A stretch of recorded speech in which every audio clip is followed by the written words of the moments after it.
सुधन्वा चंपापुरी के राजा हंसध्वज जी के पुत्र थे। महात्मा हंसध्वज स्वयं तो परम धार्मिक, प्रजावत्सल, भगवत भक्त तथा अप्रतिम योद्धा थे ही, उनकी समस्त प्रजा भी इन आदर्श गुणों से युक्त थी। सुधन्वा ने तो अपनी अनुपम भक्ति निष्ठा से सर्वतंत्र स्वतंत्र भगवान को भी अपने वश में कर लिया था। सुधन्वा भगवान कृष्ण के बहुत बड़े भक्त थे। उन्होंने अश्वमेध यज्ञ के दौरान युद्ध के मैदान में अर्जुन को चुनौती देकर कृष्ण के साक्षात दर्शन की अपनी इच्छा पूरी की थी। भगवान के भक्त भगवान से भी अद्भुत होते हैं। भीष्म पितामह ने अपने आराध्य श्री कृष्ण का पूजन बाणों से किया जब वह अर्जुन के रथ पर बैठे थे। ऐसा ही एक प्रसंग भक्त श्रेष्ठ सुधन्वा का है, जिससे अर्जुन को बचाने के लिए भगवान श्री कृष्ण ने अपने समस्त पुण्य अर्पित कर दिए थे। आइए अब आपको सुनाते हैं भक्त और भगवान की ऐसी पावन और मार्मिक कथा जो आपके हृदय को विह्वल कर देगी। महाभारत युद्ध के बाद सम्राट युधिष्ठिर के अश्वमेध यज्ञ का घोड़ा चंपकपुरी राज्य की सीमा में पहुंचा। इस अश्व की रक्षा कर रहे थे श्री कृष्ण के बाह्य प्राण अर्जुन और उनके सबसे बड़े पुत्र प्रद्युम्न। विशाल पांडव और यादव सेना भी साथ में थी। चंपकपुरी बड़ा ही धर्मनिष्ठ राज्य था, जिसका प्रत्येक नागरिक एक पत्नीव्रती व भगवत भक्त था। चंपकपुरी के महाराज हंसध्वज ने अश्वमेध यज्ञ के घोड़े को पकड़कर बांधने की आज्ञा दे दी। महाराज हंसध्वज ने सोचा कि मैं वृद्ध हो गया हूँ, किंतु अभी तक मेरे नेत्रों को श्री कृष्ण के दर्शन का सौभाग्य प्राप्त नहीं हुआ है। यह अश्व रोका जाएगा तो अपने प्रियजन पांडव व यादवों के प्राण बचाने श्री कृष्ण अवश्य आएंगे और मैं उनका दर्शन करूंगा। राजा के गुरु थे शंख और लिखित मुनि। उन्होंने घोषणा कर दी कि कल प्रातःकाल निर्धारित समय पर जो रणभूमि में नहीं पहुंचेगा उसे खौलते तेल के कड़ाहे में डाल दिया जाएगा। श्री कृष्ण के चरणों में प्राणा अर्पण करने का सौभाग्य जीवन में बार बार नहीं मिलता, इसलिए राजा हंसध्वज उनके चारों पुत्रों और राज्य के समस्त युवक व वृद्धजन कवच पहनकर युद्धभूमि में पहुंच गए। राजा के नेत्र ये देखकर अंगार हो गए कि युद्धभूमि में उनके सबसे छोटे पुत्र सुधन्वा का कहीं पता नहीं था। उसकी खोज के लिए सैनिक भेजे गए। रणभूमि में समय पर न पहुंच पाने में राजा हंसध्वज के पांचवें व सबसे छोटे पुत्र सुधन्वा का कोई दोष नहीं था। युद्ध की घोषणा होने पर जब वो माता के पास आज्ञा लेने पहुंचे तो मां ने कहा, यदि तू अर्जुन को युद्ध में हरा सके तो श्री कृष्ण उसकी रक्षा के लिए अवश्य आएंगे। उनको देखकर तू डरना मत। श्री कृष्ण के सामने युद्ध में मरने वाला मरता नहीं है, वह तो अपनी 21 पीढ़ियों को तार देता है। यदि तुझे उनके सम्मुख वीर गति प्राप्त होगी तो मुझे सच्ची प्रसन्नता होगी। इसके बाद जब सुधन्वा अपनी नवविवाहिता पत्नी प्रभावती के पास युद्ध में जाने की आज्ञा लेने गए तो उनकी पत्नी ने कहा, मैं जानती हूँ कि श्री कृष्ण के समीप जाकर कोई इस संसार में लौटता नहीं, परंतु आपके चले जाने पर एक अंजलि देने वाला पुत्र तो रहना ही चाहिए। प्रभावती का हृदय जान रहा था कि उसे पति का दर्शन पुनः नहीं होने वाला है। पत्नी का धर्म संगत आग्रह सुधन्वा को मानना पड़ा और उसने पत्नी की इच्छा का सम्मान करते हुए उसके साथ कुछ निजी पल व्यतीत किए। वहां से स्नान कर कवच धारण कर जब वे चले तो रास्ते में उन्हें सैनिक मिल गए और वे उन्हें पकड़कर युद्धभूमि में ले आए। राजा हंसध्वज को जब सुधन्वा के देरी से आने का कारण पता चला तो वे क्रोधित होकर बोले, श्री कृष्ण का पावन नाम सुनकर भी तू काम के वश हो गया। तुझ जैसे कुपुत्र का तो उबलते तेल में जल मरना ही उचित है। तेल का कड़ा अग्नि पर चढ़ा दिया गया, किंतु सुधन्वा को पकड़कर किसी को कड़ाहे में डालना नहीं पड़ा। सतपुत्र स्वयं पिता की आज्ञा का पालन करना अपना कर्तव्य मानता है। सुधन्वा ने गले में तुलसी की माला धारण की और हाथ जोड़कर प्रार्थना करने लगा, गोविंद, मुझे देह का मोह नहीं है, बस एक ही दुख है कि आपके श्रीचरणों का प्रत्यक्ष दर्शन नहीं हुआ। मुझे अग्निदाह से बचाए और इस देह को अपने श्रीचरणों में गिरने दीजिए। जो लोग समस्त कामनाओं को पूर्ण करने वाले, समस्त फलों के दाता गोविंद का स्मरण करते हैं, वे तीनों तापों से छूटकर सदा के लिए दुखरहित हो जाते हैं। हे श्री कृष्ण, हे गोविंद, इस प्रकार भगवान नामों को पुकारते हुए सुधन्वा खौलते तेल के कड़ाहे में कूद गया। कोई हृदय से पुकारे और वह मोर मुकुट वाला न सुने, ऐसा तो कभी हो नहीं सकता। प्रहलाद के लिए उसने अग्नि शीतल की और द्वापर में 2 बार दावाग्नि का पान किया।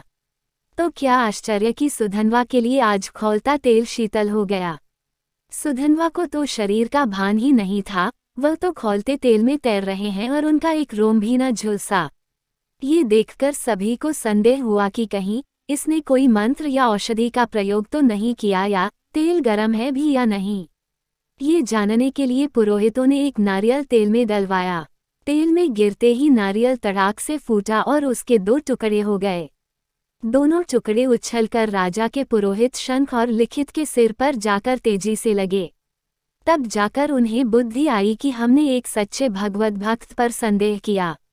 सुधन्वा को तेल से निकाला गया। प्रायश्चित करने के लिए शंख मुनि उसी उबलते हुए तेल के कड़ाहे में कूद पड़े, किंतु सुधन्वा के प्रभाव से उनके लिए भी तेल शीतल हो गया। मुनि ने सुधन्वा को गले से लगा लिया।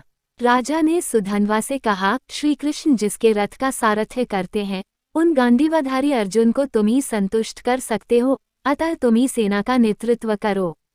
पिता को प्रणाम कर सुधन्वा युद्ध के लिए चल दिए। सेनापति सुधन्वा के नेतृत्व में चंपकपुरी की सेना का पांडव सेना के साथ घोर युद्ध हुआ। पांडव सेना में हाहाकार मच गया। अंत में अर्जुन को युद्ध के लिए आना पड़ा। अर्जुन को उत्तेजित करते हुए सुधन्वा ने कहा, श्री कृष्ण आपके रथ के सारथी हैं, इसलिए आप विजयी होते हैं। आपने अपने सारथी को आज कहाँ छोड़ दिया? कहीं मेरे साथ युद्ध करने के कारण ही तो उन्होंने आपका साथ नहीं छोड़ दिया है। क्या गोविंद के बिना आप मुझसे युद्ध कर सकेंगे? सुधन्वा ने ऐसी बाणों की वर्षा की कि अर्जुन घायल हो गए और उनका सारथी मारा गया।